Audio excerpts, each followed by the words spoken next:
Dan ini nggak lengkap kalau misalkan kita nggak ngobrol dengan ahlinya. Salah satunya adalah Mas Agung Baskoro, Direktur Eksekutif Trias Politika Strategis. Mas Agung, selamat sore. Bagaimana melihat ini sudah ada penggeledahan, kemarin baru mangkir dari pemanggilan penyidik KPK. Menurut Mas bagaimana? Ya, secara eksternal ini poin bagus ya, Mas Rusdi ya, karena publik menanti bagaimana progres perkembangan kasus Pak Hasto, karena kita memang ingin proses hukum yang berlangsung seterang mungkin, sejelas mungkin, sehingga seawas sangka yang selama ini beredar di banyak kalangan itu bisa tereduksi. Yang kedua, ini juga penting untuk direspon segera oleh Pak Hasto maupun PDIP secara institusional agar apa? Agar ini tidak terlalu lama ya menyandera kepentingan partai maupun Pak Hasto sendiri. Karena kita tahu ada hal-hal yang lebih besar dari soal kasus ini terkait memang persiapan PDIP soal Kongres misalkan, soal respon mereka terhadap kebijakan-kebijakan tidak populis pemerintah yang saya kira itu lebih utama seperti itu. Sehingga memang dari awal saya memberikan endorse bahwa perlu apa ya dicari PLT Sekjen ya atau Sekjen yang baru agar Pak Hasto fokus menjalani kasus dan PDIP bisa move on ke arahan yang lebih lanjut. Kita balik lagi ke Mas Agung Baskoro. Mas Agung melihat Ya, tadi beberapa dimension oleh KPK, jubir KPK mengatakan bahwa ini bertentangan dengan statement dari partainya, selalu taat hukum, tapi mangkir dan malah minta reschedule. Ini bagaimana menurut Mas? ya sebenarnya ketidakhadiran Pak Hasto secara teknis ya memang masih diakomodir oleh aturan main di KPK. Jadi yang sependek pengetahuan saya tadi juga disampaikan oleh Pak Tesa ya, ada dua kali kesempatan sebelum nanti panggilan ketiga ada panggilan paksa Mas Rusdi. Jadi sebenarnya semuanya masih dalam koridor aturan main, tapi saya berharap memang setelah penjadwalan ulang Pak Hasto segera hadir di pemanggilan kedua sehingga memang apa yang nanti dituduhkan kepada beliau sebagai tersangka itu bisa dikonfirmasi, diklarifikasi ya agar semuanya jelas. Karena sejak kemarin memang video yang beliau sampaikan ke publik, video Pak Hasto maksud saya, itu memang tidak menjelaskan secara detail ya runut perkara yang menjerat beliau ya. Sebenarnya peran beliau sebagaimana seperti apa ya, penghalangan atau perintangan penyidikan itu obstruction of justice itu bagaimana itu? Apakah memang sesuai dengan versi KPK atau Pak Aso punya versi lain seperti itu? Nah, hal-hal semacam itu kan perlu diklarifikasi, perlu disampaikan secara langsung ke publik supaya apa? Proses hukum yang memang kita inginkan itu bisa terjawab. Ya jangan sampai politiknya terlalu banyak ya, over gitu sehingga yang ada justru ya prasangka-prasangka yang tidak perlu dan energi kolektif kita sebagai bangsa harusnya tidak terlalu banyak habis di sini. Seperti itu, Mas Rusti. Oke, Mas, tadi kalau melihat pernyataan dari KPK itu kan juga eh, menyatakan bahwa pihak di lokasi ini taat hukum. Jadi Ya, penggeledahan ini tidak ada kaitannya dengan mangkirnya Hasto pada tanggal 6 kemarin. Nah, itu ya, bagaimana? Apakah memang berbeda ya berarti untuk prosesnya begitu? ya.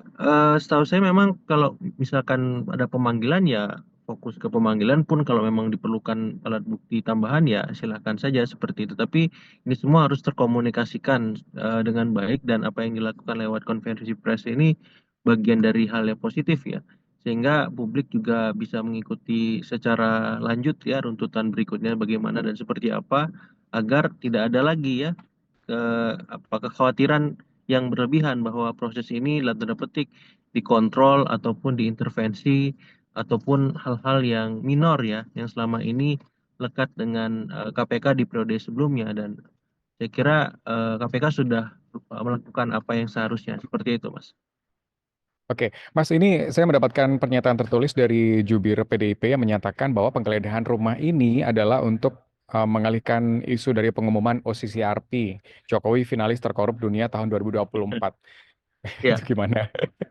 iya, saya kira nggak ada kaitannya ya Mas ya. Itu Hmm. kan ya nggak ada hubungannya dengan Pak Hasto dengan Pak Jokowi kan sama sekali jauh ya. Jadi saya kira teman-teman PDP juga perlu lebih jernih lagi merespons situasi ini supaya ya tidak ada hal-hal minor yang nanti akhirnya membuat citra PDIP menjadi miring ya Mas. Jadi saya kira idealnya memang Pak Hasto ataupun jubir Pak Hasto yang merespon, tidak perlu jubir partai yang terlalu jauh merespon karena akan merugikan partai kalau seperti ini polanya ya Mas. Ya, jadi kalau saya lanjutkan statement saya di awal ya segeralah tunjuk PLT Sekjen ya agar hal-hal seharian partai tidak terganggu secara administratif maupun yang strategis atau ya minimal cari sekjen yang baru Mas ya sehingga nanti Pak Hasto fokus menghadapi kasus hukumnya ya kalau misalkan disangkut pautkan ya persoalan Pak Hasto dengan partai saya justru malah kasihan dengan PDIP-nya. PDIP-nya dirugikan justru. Karena PDIP itu kan beda dengan Pak Hasto ya. PDIP lebih besar dari seorang person Pak Hasto semacam itu dan saya kira ini sekedar masukan saja pertimbangan. Karena concern saya ya saya kira PDIP apa ya punya banyak tugas yang lebih besar ya untuk mengawal pemerintahan agar fungsi-fungsi check and balances bisa maksimal dan harapannya dengan kasus ini ya itu tidak terganggu Mas. Seperti itu. Oke, berarti kalau sedikit merangkum, berarti memisahkan antara urusan partai dengan urusan tersangkanya Hasto ini sendiri ya, Mas ya, begitu ya. Tapi kalau Persis. dilihat dari kasus ini, Iya. harusnya Hasto sendiri menyikapinya bagaimana? Ini kan masih mementingkan kepentingan partai, minta di reschedule setelah HUT PDIP nanti tanggal berapa 10 Iya. kalau nggak salah ya. Nah itu Iya, harusnya bagaimana? iya, iya, saya kira ini perlu sikap tegas dari ketum ya Ibu Megawati, karena ujungnya kan di beliau ya. Karena Mhm. kalau misalkan lagi-lagi partai dijadikan alasan untuk menghindari proses hukum, ya saya tidak menginginkan atau tidak mau mengatakan bahwa itu tidak profesional ya. Karena ini justru lebih penting. Karena kan kita tahu Pak Hasto sudah mengirimkan video ke publik bahwa beliau siap menghadapi proses hukum, beliau akan mengikuti Kalian nggak usah.